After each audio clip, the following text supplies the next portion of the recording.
did you create any activist programs and school boards to kind of combat this issue at all? We're joining the courageous parents in Loudoun County who are awakening and understanding what's going on in the schools. So we're joining them. So we're joining, like fightforschools.com and defendinged.org. Our organization is the Radiance Foundation. Sarah also works for an awesome organization. Somebody might have heard of it. Yeah. Turning Point USA. What? Yes. Yeah. So we're just, I'm a passionate parent. I have young kids who can actually speak to these narratives and counter the lies that are being forced on students, teachers, and our community as a whole. They're destructive. And I think we represent what's actually going on and the truth about our beautiful humanity, our beautiful hues of skin, that they're created for us to enjoy our diversity, but not force us to divide ourselves by it. Are there any last minute things that you would like to inspire America with your courageous voices against critical race theory? Well, I don't want to feel like I'm the one I can talk a lot. Anything? Say something?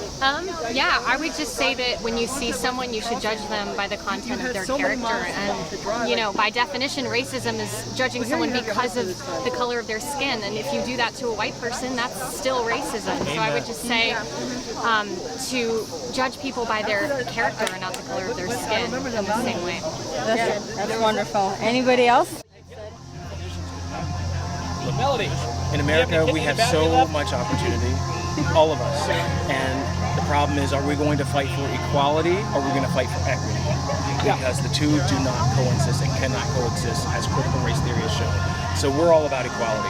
We're all about, look, we're Americans, there are amazing opportunities for us to pursue, and we can address specific instances of racism. Racism is evil. We can address specific instances without pretending that everything and everyone is racist. Well, everyone who doesn't believe in critical race theory. So we're hopeful, we're encouraged, because the hundreds and hundreds of parents that have been coming out to these events are saying enough is enough. We are fighting the racism of, ironically, anti-racism, critical race theory. Well, thank you, Ryan, and everybody. Thank you for showing up in Leesburg, Virginia. You guys are awesome. Continue to fighting the good fight, because it is worth it. We are here right now because God has a plan and a purpose for us. CRT seeks to diminish that reality and seeks to diminish that we are all unique and precious in God's eyes. Our individual destiny is up to our God-given talents, drive, and ambition, not what someone else thinks about us. Children should be taught to work hard and be nice. Amen. It's really that simple. Heritage Action has been leading the fight against CRT and giving parents and Americans hope. Again, I am Melody Clark. You can find me on most social media at The Right Melody. And I get to introduce our next speaker, who is this amazing gentleman. Mike Gonzalez is a senior fellow from the Heritage Foundation. He's the Douglas and Sarah Allison Center for Foreign Policy and the Angeles T. Diorando E. Pluribus Unum Fellow. It's a mouthful. He is also the author of The Plot to Change America. It exposes the myths that help identity politics perpetuate itself. This book uncovers what really has happened, explains why it is urgent to change course, and offers a strategy to do so. Please welcome Mike Gonzalez. Thank you and God bless. Text Sentinel to 51776. Thank you. Look, I want to tell you that you've become ground zero for the fight against CRT. I was in Texas last week. I do radio every day with different states, and when I have told them that I'm going to Loudoun County, they get really interested, and they all say the same thing. This is ground zero. You deserve a lot of praise. You're very courageous. It takes a lot of guts to speak publicly on this issue, but you've done it because you have a great motivator. You love your children. You do not want them to be indoctrinated into Marxism. You also don't want your places of work to be harassed. At your place of work, this is workplace harassment. And lastly, not only do you love your children, you love your country. And you know that beneath the surface, what this is about, it's about changing America. This is about... County does not teach Christian. Okay. I will tell you that it does. Actually, thank you, because that is what my talk is about.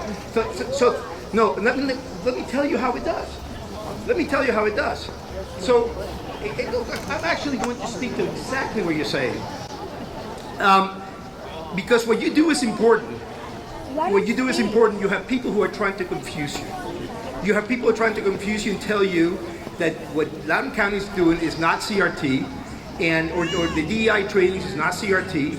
I have studied CRT, and I will tell you that it is. They will also tell you that you don't want your children to be taught slavery, or Jim Crow, or segregation.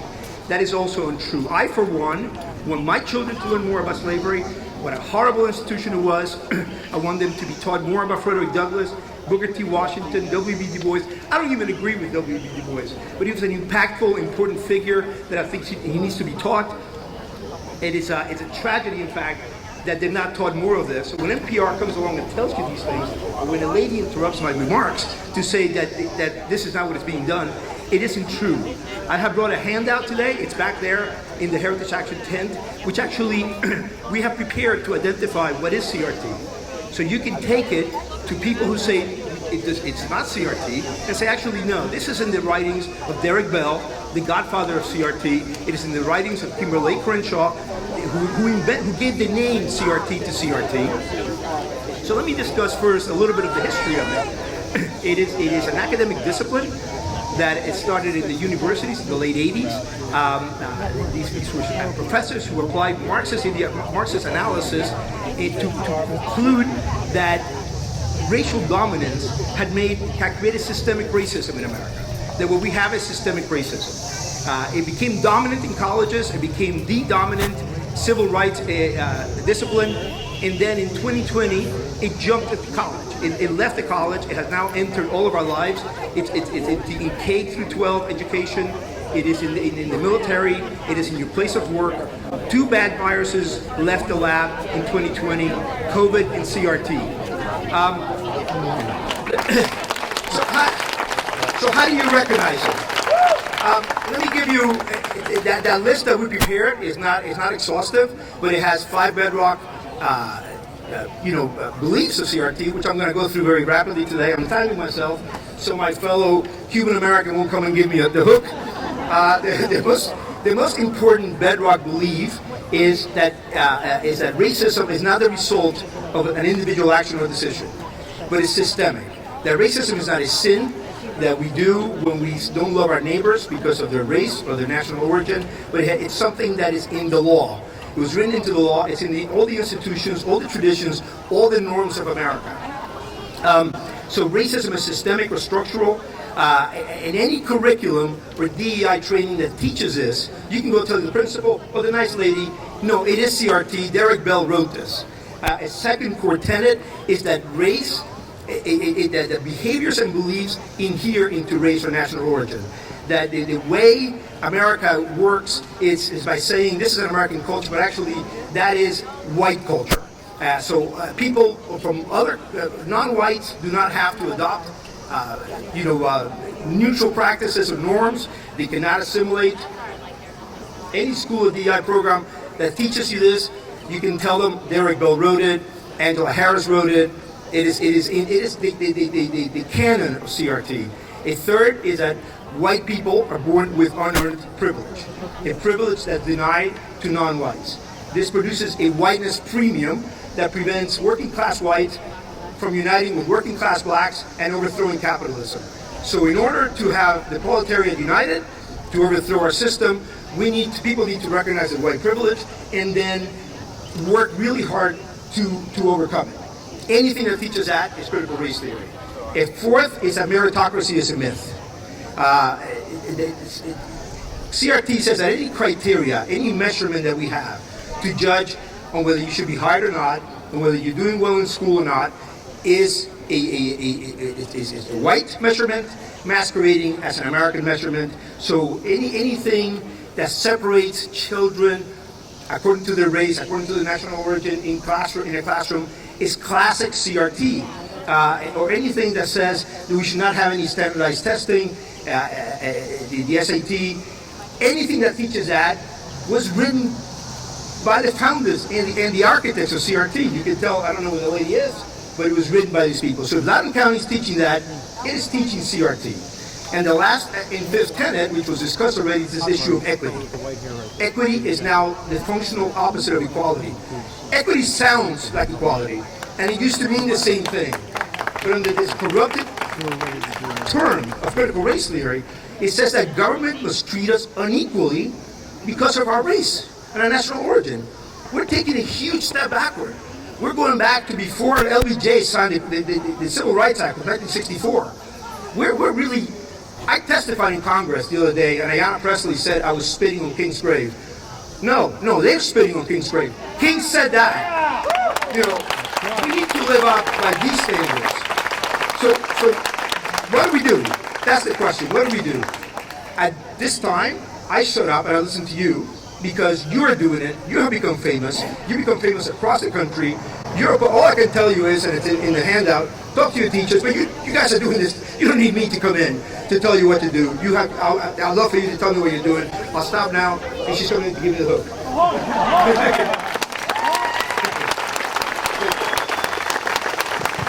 Another brave Cuban that has come to this country, escaped this ideology.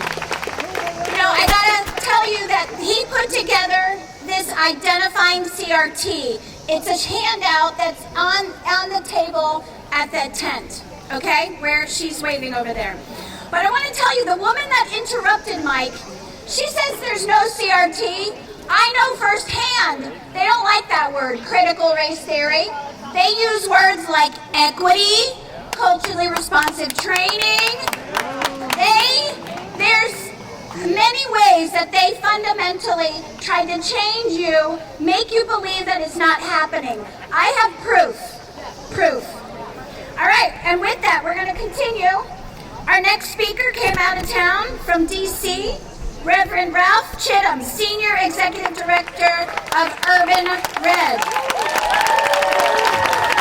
Good morning, everyone. Unlike our previous speaker, I didn't leave my hat in the car.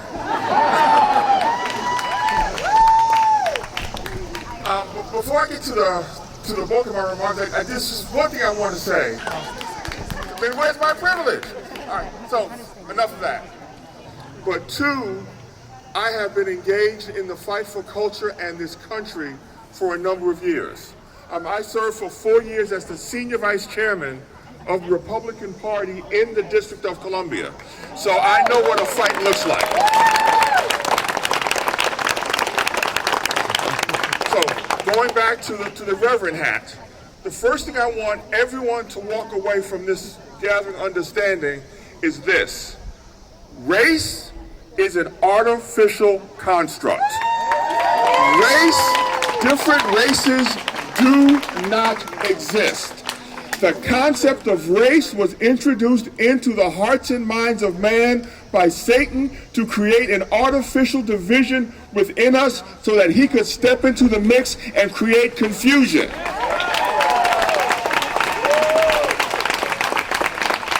If you want a biblical standard, you can go back and look at Noah. And if that's not good enough, you can go all the way back and look at Adam and Eve. We have different cultures, we have different languages, we have different nationalities, but we are one race.